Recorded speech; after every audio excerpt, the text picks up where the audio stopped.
Bapak, saudara-saudara, kalau masih ada pertanyaan, masih ada 8 menit, silakan. Ada yang mau bertanya, silakan, Pak Bur Ya, Harjo. halo. Pak Bu Harjo. Ya, salam, Pak. Oke, terima kasih Pak. Karena saya dengar tadi Bapak bahkan mengulangi tentang sakramen perkawinan. Ya, Jadi agak tertarik saya mendengarnya itu. Yang ingin saya juga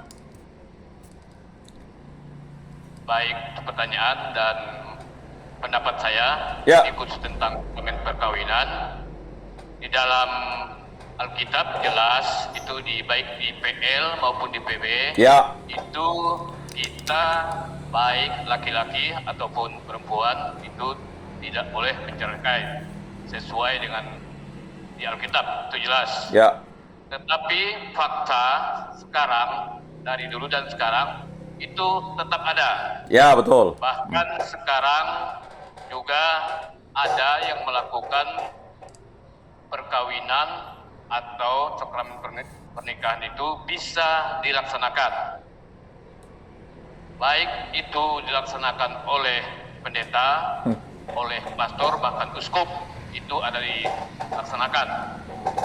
Jelas, itu melanggar aturan gereja maupun firman Tuhan, itu sudah jelas.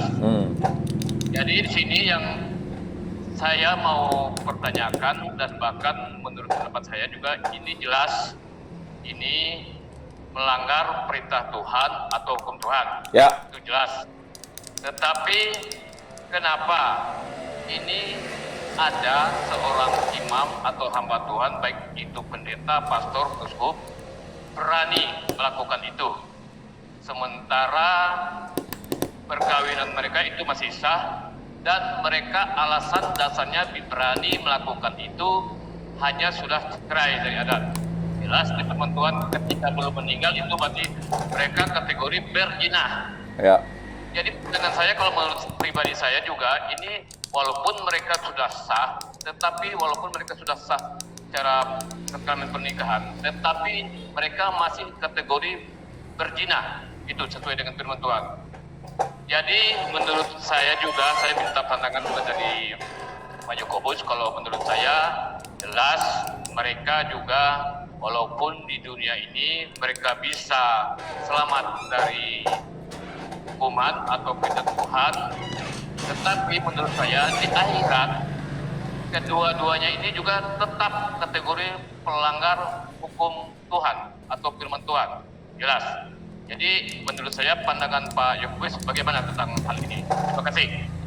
baik, saya menjelaskan pengetahuan saya dulu tentang yang di gereja Katolik, Pak, ya. Kalau di gereja Kristen Protestan saya tidak berani, karena itu bukan hak otoritas saya. Dan juga sebenarnya di gereja Katolik bukan hak otoritas saya untuk menjelaskan. Tetapi karena saya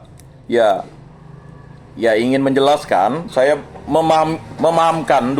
memahami apa maksud dari Pak Buarjo. Ya, ketika itu mungkin aturan-aturan gereja-gerejanya. Tapi untuk gereja Katolik itu jelas, Pak. Sakramen perkawinan itu yaitu sakramen yang diberikan kepada orang yang dipanggil untuk menjadi suami dan istri. Ya. Dan sakramen perkawinan itu adalah sakramen perkawinan yang diberikan ketika mereka sudah dewasa, kemudian cakap. Ya, cakap itu artinya dalam kesadaran, dalam kenormalan, kemudian juga memiliki kecakapan dalam kedewasaan itu. Nah, tetapi Pak, ada hal yang harus dipahamkan.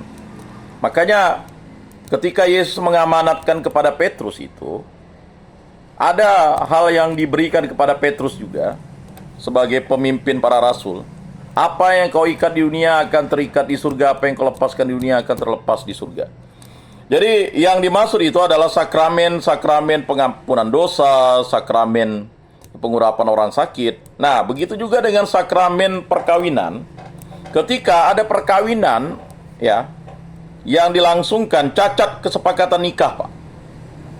Cacat kesepakatan nikah itu adalah perkawinan yang dilakukan. Itu tadi yang saya katakan. Bila terjadi ada hal-hal perkawinan itu dipaksakan karena hanya untuk menyenangkan halayak ramai. Padahal perkawinan itu ya, dia itu misalnya, mohon maaf misalnya, ya, dia diancam, orang tuanya diancam dibunuh oleh pasangannya atau keluarga pasangannya, atau untuk membayar hutang. Dasarnya bukan cinta. Jadi perkawinan itu diselidiki lagi, Pak.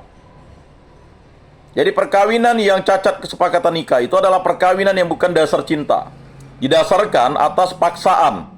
Misalnya bisa perkosaan, atau diancam pembunuhan, premanisasi, dan sebagainya. Itu banyak di Eropa, Pak. Zaman-zaman waktu tahun-tahun berapa tuh. Nah, kalau di kita, itu ada di gereja Katolik tribunal, itu adalah ya khusus tim yang ditunjuk oleh uskup untuk menyelidiki perkawinan yang tidak bisa lagi dipertahankan karena memang terjadi yang namanya cacat kesepakatan nikah. Apa sih cacat kesepakatan nikah itu? Macam-macam, Pak. Ya.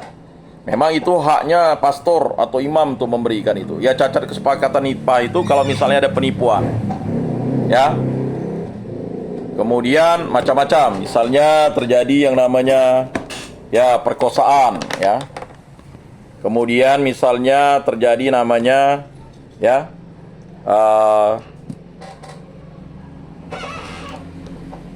ya itu tadi, ya. Lalu ini lahirnya gereja Anglikan itu kan sebenarnya karena Raja Henry ke-6 itu mau kawin dua, Pak. Makanya gereja Katolik itu, ya kan, tidak menyetujui perkawinan keduanya itu. Maka dia memisahkan diri dari gereja Katolik.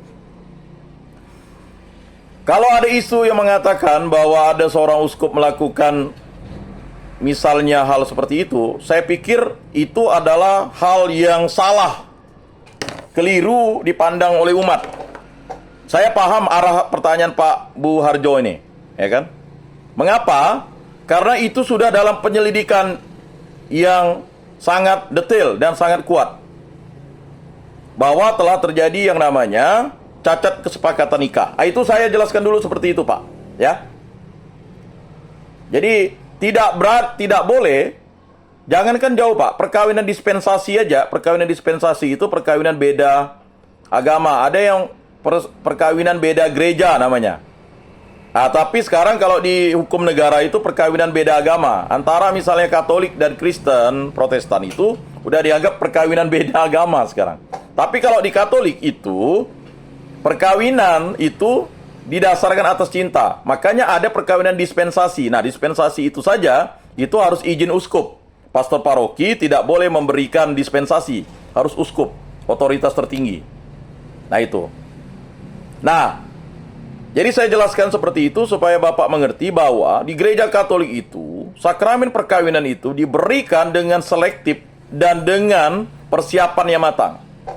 Dan jika terjadi anulasi pembatalan perkawinan itu sudah diselidiki dengan sedetil-detilnya. Dan bila terjadi ya kan kesalahan penyelidikan, gereja bisa menganulasi kembali, Pak. Ya. Makanya harus dipahamkan juga kepada umat bahwa ya ada beberapa ya misalnya saya tidak bisa menyampaikan di ruang publik ini hal-hal yang sensitif, tetapi saya mau menjelaskan seperti itu. Nah, di gereja-gereja Kristen mungkin dia punya aturan dogma-dogma khusus, Pak. Ya. Makanya aturan-aturan dogma-dogma khusus itu dibuat kesepakatannya oleh bapak-bapak gerejanya. Saya tidak tahu bapak gerejanya pendirinya gimana. Ada dogmanya, mungkin ada kesepakatan begini begitu ya. Nah, itu hak gereja-gereja Kristen Protestan sendirilah atau gereja-gereja Kristen yang lain. Kalau di gereja Katolik itu sangat tegas dengan sakramen perkawinan. Nah, kalau memang ada hal yang terjadi misalnya dengan ya mungkin dia itu anak pejabat publik, kok bisa ya kan? Itu sudah diselidiki secara hukum gereja. Secara detail. Ya, Pak? Secara detail. Berarti perkawinan sebelumnya ada cacat kesepakatan nikah atau terjadi yang namanya ya kan perkawinan yang tidak sah. Tetapi mengapa dia pertama kali lalu diberkati? Ya, mungkin ada penipuan di situ. Ada penipuan. Ya, Pak? Nah, kemudian Lalu kok tiba-tiba ada perkawinan yang kedua dan diberkati. Nah, itu gereja Katolik sudah memberikan yang namanya rambu-rambu bahwa ya, perkawinan itu ya sah kalau dihadapkan atau terjadi di hadapan imam. Ya. Di hadapan imam atau uskup. Ya kan? Nah, lalu pemberkatan itu terjadi, itulah sakramen. Nah, masalahnya ketika ada masyarakat atau umat bertanya, mengapa bisa terjadi seperti itu? Ya kan? Persepsi umat itu harus diluruskan bahwa apa yang kau ikat di dunia akan terikat di surga, apa yang kau lepaskan di dunia akan terlepas di surga. Jadi persoalannya adalah ya, pimpinan gereja itu memiliki hak untuk menilai itu bahwa perkawinan sebelumnya itu sah atau tidak sah. Cacat kesepakatan nikah atau tidak. Nah, itu Pak.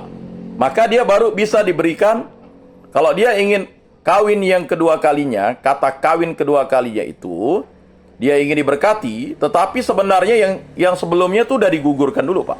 Dibatalkan namanya. Ya Pak Bu Harjo, ya, dibatalkan dulu. Nah itu, kalau di gereja Katolik. Ya. Tidak ada perceraian. Nah, tapi kalau untuk negara itu dianggap perceraian karena itu urusannya dengan sipil.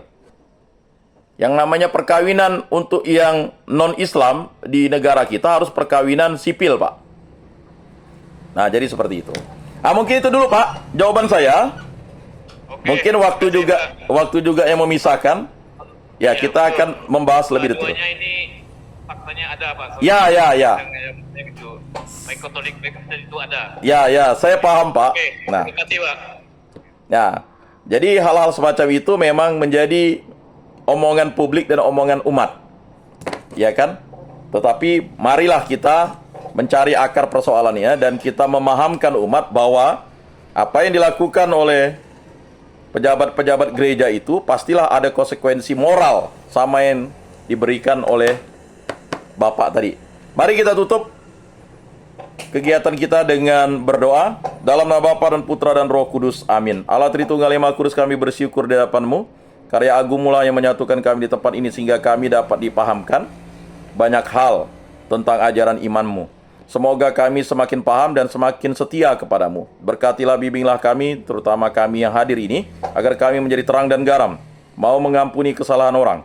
Dan yang paling utama, berkatilah juga orang tua kami, para istri-istri kami, para anak-anak kami, agar hidup berkenan di hadapan-Mu. Begitu juga saudara-saudari kami. Dan juga kami berdoa bagi kawan-kawan kami yang sakit, yang ada persoalan. Angkatlah sakit penyakit dan persoalannya seturut kehendak-Mu. Dan kami juga mohon pengampunan dan rahmat-Mu agar kami pada masa prapaskah ini dibimbing untuk setia kepada Yesus Kristus dan kembali kepada Yesus Kristus. Semua ini kami serahkan dengan perantaraan Tuhan kami Yesus Kristus yang hidup dan meraja kini dan sepanjang segala masa. Amin.